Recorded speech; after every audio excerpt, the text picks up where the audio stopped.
Por eso, para que exista una obligación legal de pasar alimentos, debe existir primero un acta de conciliación extrajudicial con acuerdos ciertos, expresos y exigibles, o en su defecto, una sentencia que fije una pensión alimenticia. Personalmente, recomiendo que se concilie respecto de alimentos, ya que el trámite es rápido y se puede conciliar el mismo día que se presentó la solicitud. Caso contrario, si no puedes conciliar por los motivos que fuere, te recomiendo que presentes tu demanda de pensión alimenticia. Si no se ejerce acción legal, corres el riesgo de que el alimentante u obligado deposite o pague el monto que él considera pertinente. Si tienes un acta de conciliación y el obligado no cumple con prestar los alimentos, puedes presentar tu demanda de ejecución de acta de conciliación ante el juzgado de paz letrado del domicilio del menor de edad. Dicho proceso es breve y culmina con un auto final.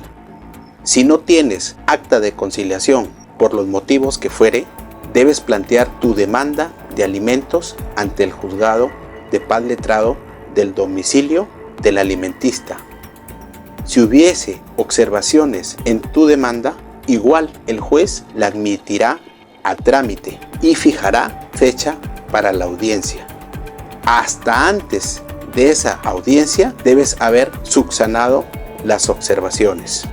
Ten presente que con la asistencia o sin la asistencia de las partes, el juez va a emitir sentencia. No olvides que tanto al auto final como a la sentencia se le puede interponer recurso de apelación. Con la sentencia consentida o ejecutoriada vas a presentar un escrito denominado Propuesta de Liquidación de Pensiones Devengadas y vas a tomar como referencia el periodo que corresponde a tu caso en concreto. Para una mejor comprensión de lo expuesto, lo voy a graficar con un ejemplo. Vamos a suponer que el periodo a liquidar sea de enero del 2022 a diciembre del 2022. En ese periodo han transcurrido 12 meses y vamos a suponer que la pensión es de 500 soles. En mi propuesta de liquidación tendría que multiplicar los 500 soles por los 12 meses y eso me da un total de 6.000 soles. Presentada tu propuesta, le otorgarán el plazo de 3 días a la parte obligada para que presente su descargo. Luego de ello, tú vas a presentar un escrito solicitando el cálculo de interés. El juzgado emitirá una resolución remitiendo el expediente para el cálculo de las pensiones con el interés. Luego de ello va a llegar el informe, el cual se va a notificar a las partes. Finalmente se presenta un escrito pidiendo la aprobación de dicho informe y que se requiera en 3 días el pago bajo apercibimiento de incumplimiento.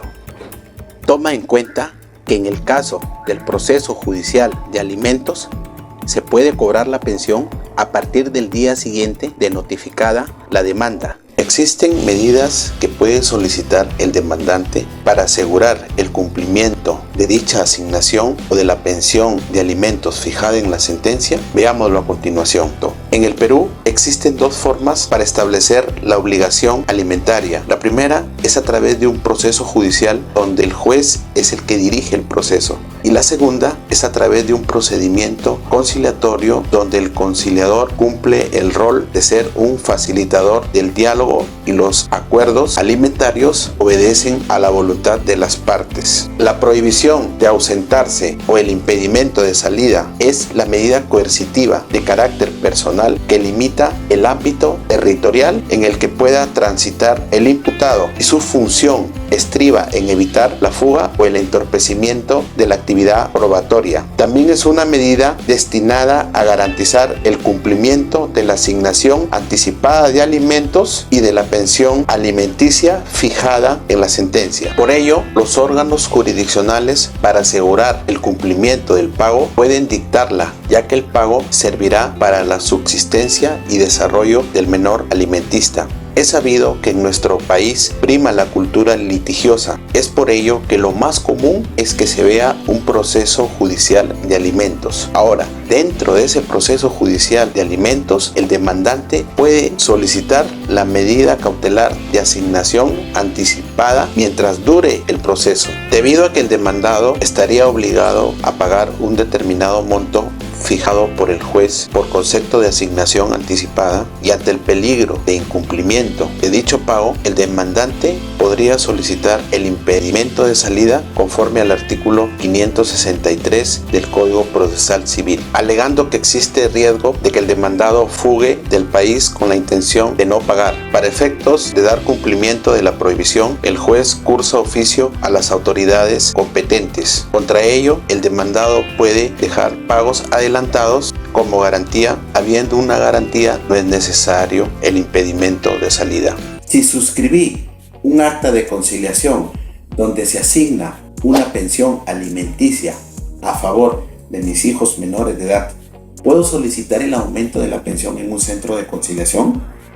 ¿Puedo demandar por aumento de la pensión alimenticia? Y si fuera el caso, ¿qué criterios tomaría el juez para fijar el aumento de la pensión?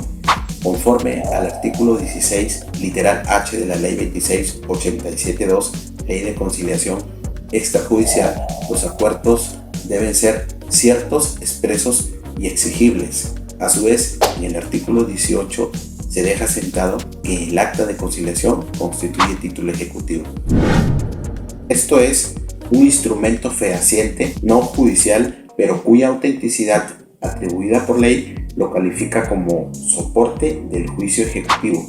Por otro lado, el artículo 9, literal I, del mismo cuerpo legislativo señala que la conciliación extrajudicial en materia de alimentos no es exigible.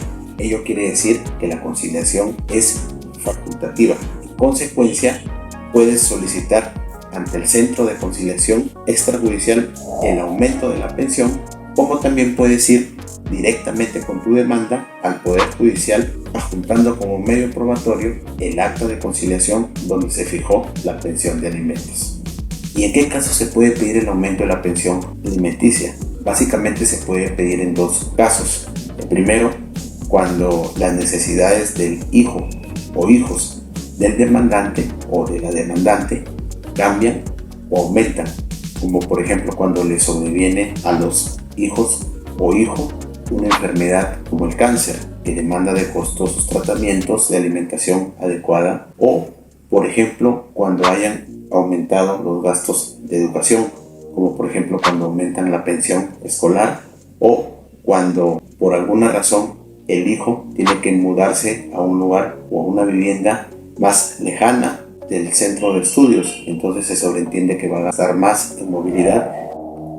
El segundo supuesto se configura cuando mejoran los ingresos del obligado.